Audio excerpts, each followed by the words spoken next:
का जवाब नहीं है। सूरह लाउक़्सुमों में तज़किरा है नूर का, सूरह लाउक़्सुमों में तज़किरा है नूर का। ऐसे नहीं भैया, आप पान खा रहे हैं, फूलता हुआ चेहरा है। आदमी को पान खाना चाहिए और पान खाकर मुस्कुराना चाहिए। सुनते हैं कि इससे सेहत बन जाती है, 300 तुलसी चबाना चाहिए। तो जरा मुस्कुरा करके बोलिए सुभान अल्लाह। सूरह लाउक़्सुमों में तज़किरा है नूर का। ऐसे नहीं जैसे आप भी बोले आपका पासपोर्ट तैयार है, वीजा लगने की देरी है। जिस दिन वीजा लगा उस दिन फ्लाइट ओके, चांस खत्म। कब्र के अंदर हिसाब देने के लिए तैयार हो जाइएगा। तो हिसाब देने से पहले किताब तैयार कर लीजिए। सूरह लाउक़्सुमों में तज़किरा है नूर का।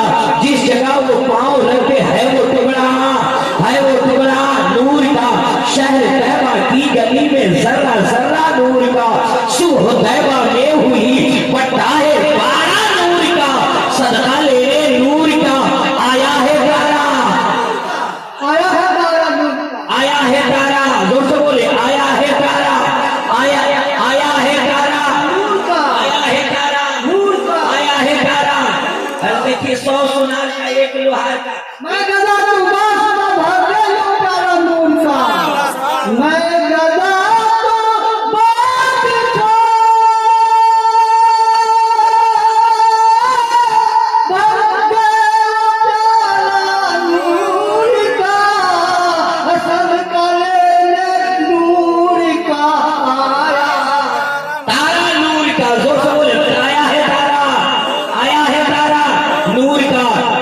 मुस्लिम रहनुमा अकबर सदूल्हा नूर का। हुजूर नूर मुस्लिम रहनुमा अकबर सदूल्हा नूर का। नूर कासिम नूर आबिद जाने ज़हरा नूर का। असगरे नौखेज को बेमिस्र टुकड़ा नूर का। अरे तेरी नस्ले पाक में है बच्चा बच्चा नूर का। तू है ऐने नूर, तेरा सब घराना, तेरा सब घराना, तेरा सब घराना। जो सो बोले तेरा सब घराना नूर का। और रहमतें हक झूमती जब लब हिलाते महद में, पुरसिया होता झमाझम मुस्कुराते महद में। उनके सोने पर भी जलवे जाग जाते महद में। अरे चांद झुक जाता जिधर उंगली उठाते महद में। अरे क्या ही चलता था इशारों पर खिलौना नूर का, क्या ही चलता था इशारों पर खिलौना नूर का। मेरे दोस्तों आइए बड़ी तेजी के साथ सुन लीजिए, इसलिए कि शूराए इस्लाम मुकम्मल तौर से तैयार बैठे हैं। तो गबरेगा सुई दुबारा अपनी आवाज़ में बढ़ारा तब सुनी सबदा सुताई सुसाज के सरसराही विचार विचारो हनीसा बदो ना मर मिटे कलीसा। तब हर माने न माने कोई बिल्कुल दो जग ज्ञान न होई। तब हो में संग अवतारा मेहदी कहे सकल संसारा। ताबू साबू जागू से सुंदर हो।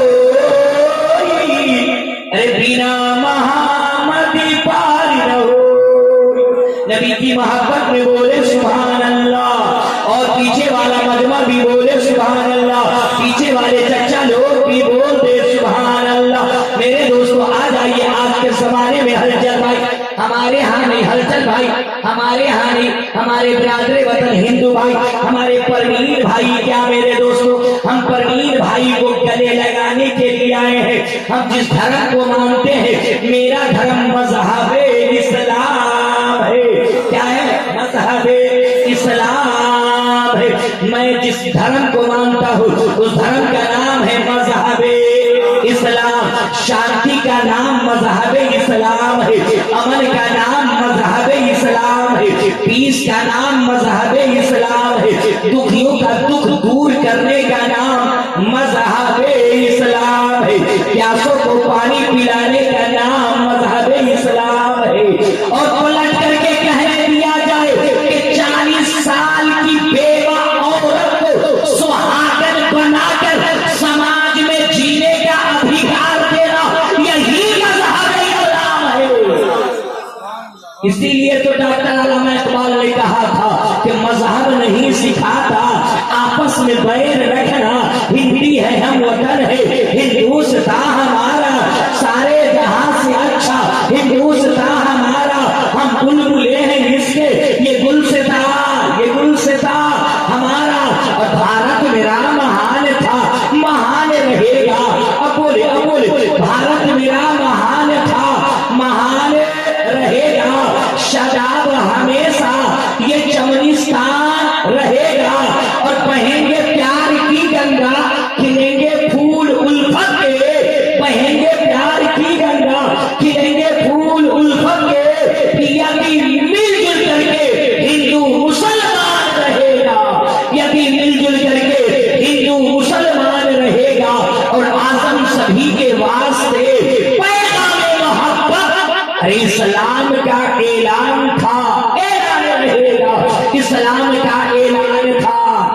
ऐलान था।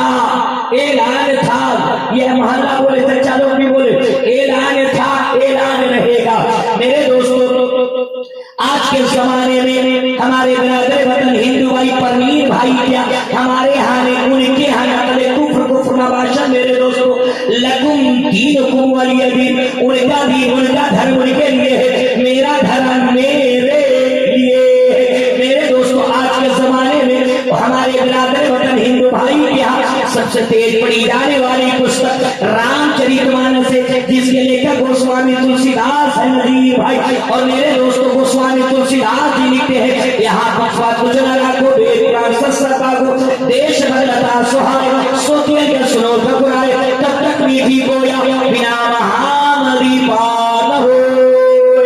बिन पुन चलई सुनई बिनी गाना कर बिनी करम करई बिनी नाना, आनंद रहित सकल रस भोगी, बिन बाणी भक्ता बड़ी नबी की मोहब्बत में बोले सुभान अल्लाह।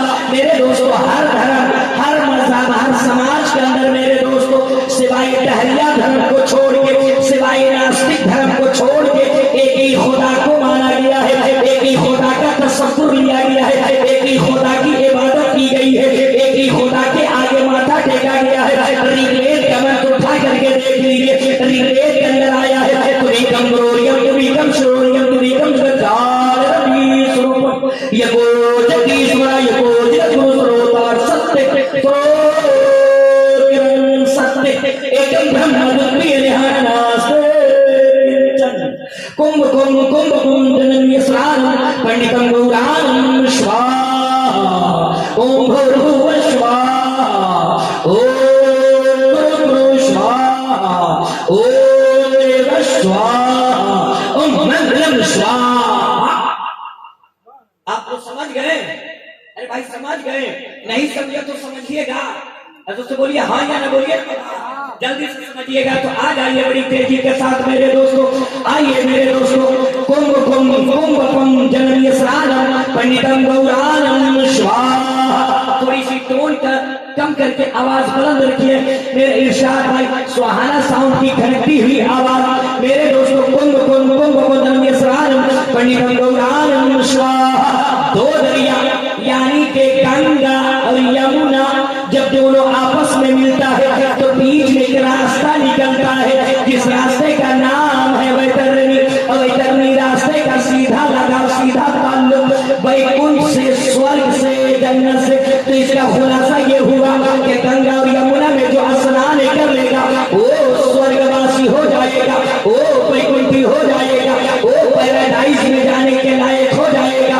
मैंने कहा तो व्यास जी कि आदमी गंगा और यमुना में स्नान कर लेता है तो क्या वो स्वर्गवासी हो जाता है? क्या वो वैकुंठी हो जाता है? क्या वो जन्नती हो जाता है?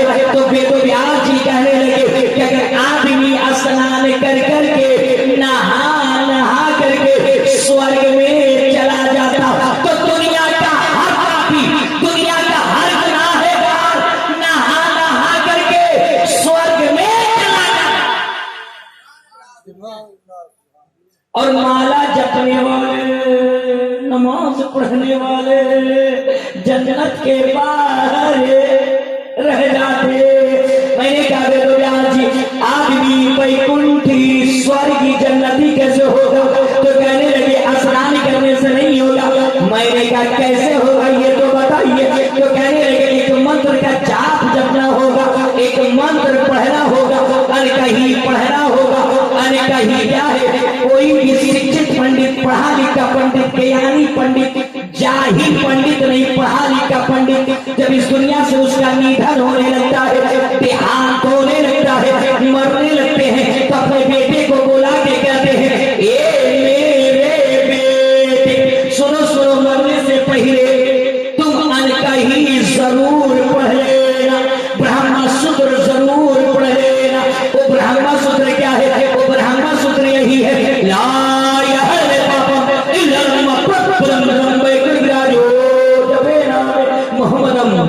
मैंने कहा व्यास जी इसका खुलासा करके बताइए, इसका खंडन करके बताइए, इसका वाज़ेह करके बताइए। तो कहने लगे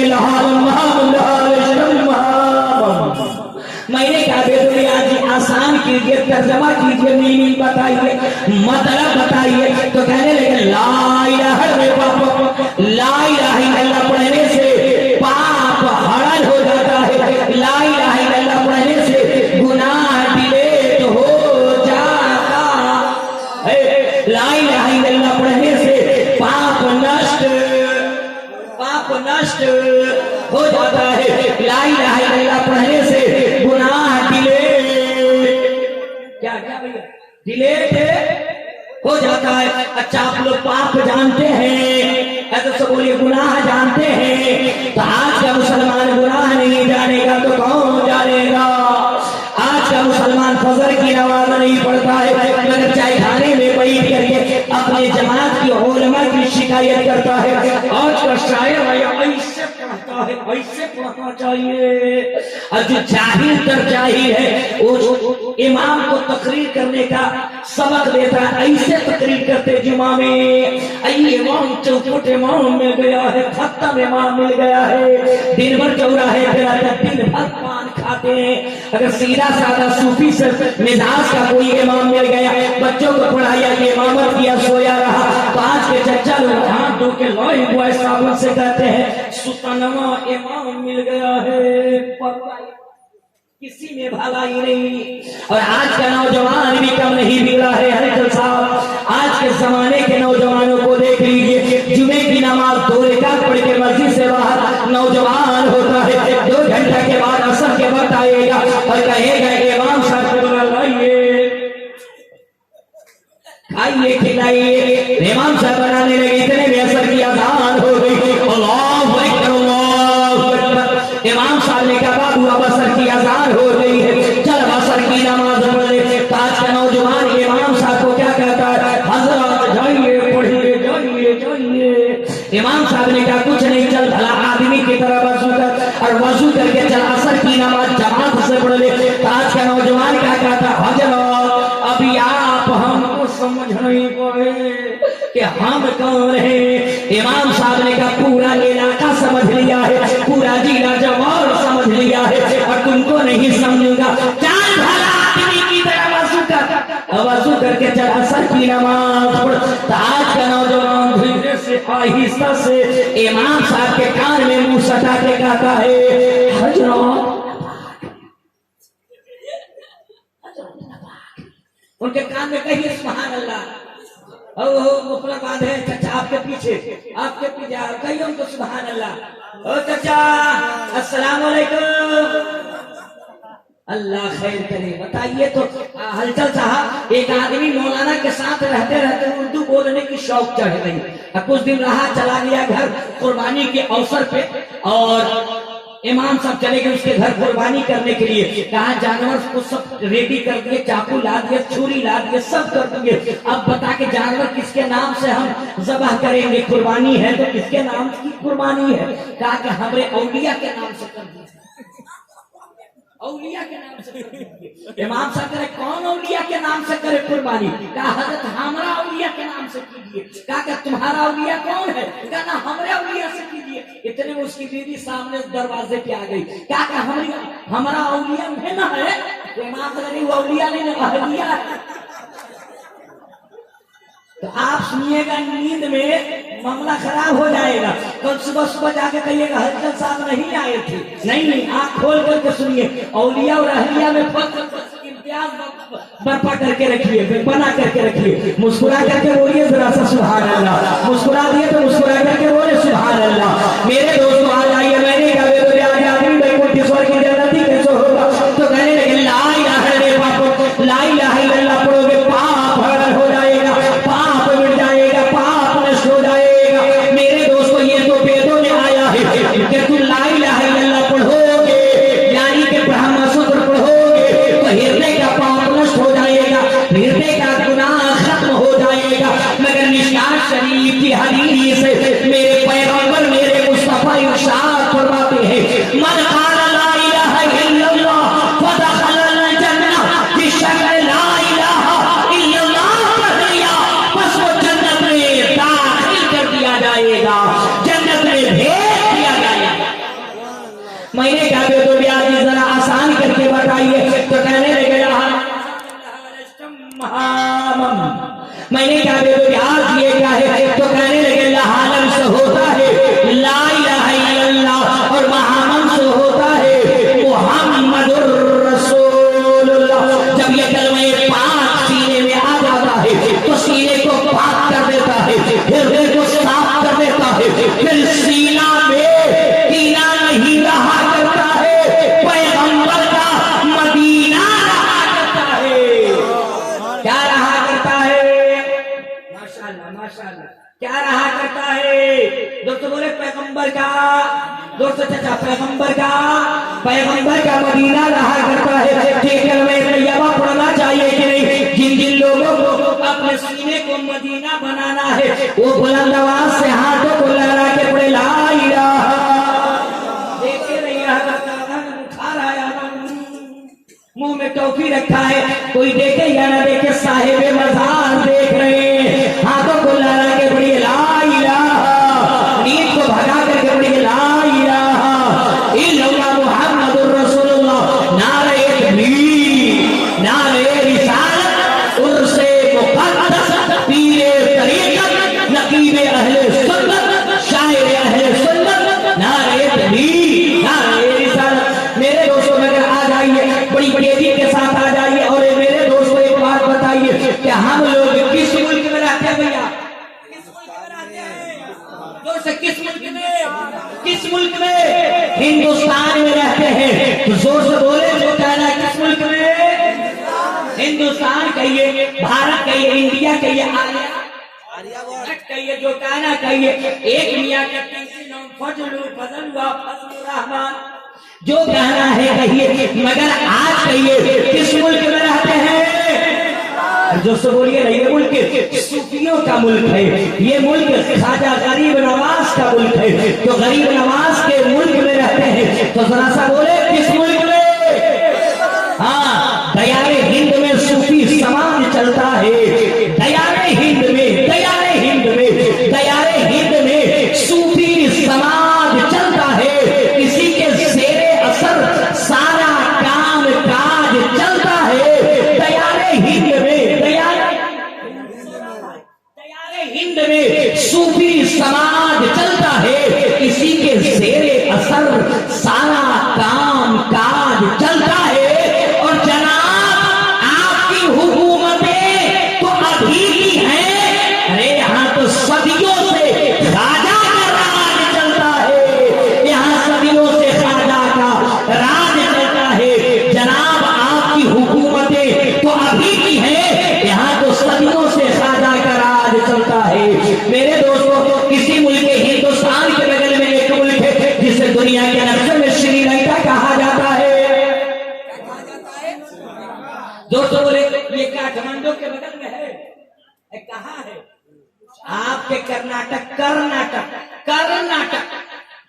अच्छा भला मैसूर था हजरत, अच्छा भला मैसूर था, अब हो गया कर्नाटक। कौन रोकता है? कौन रोकता है? कर्नाटक है ना। अच्छा भला मैसूर था, साहबे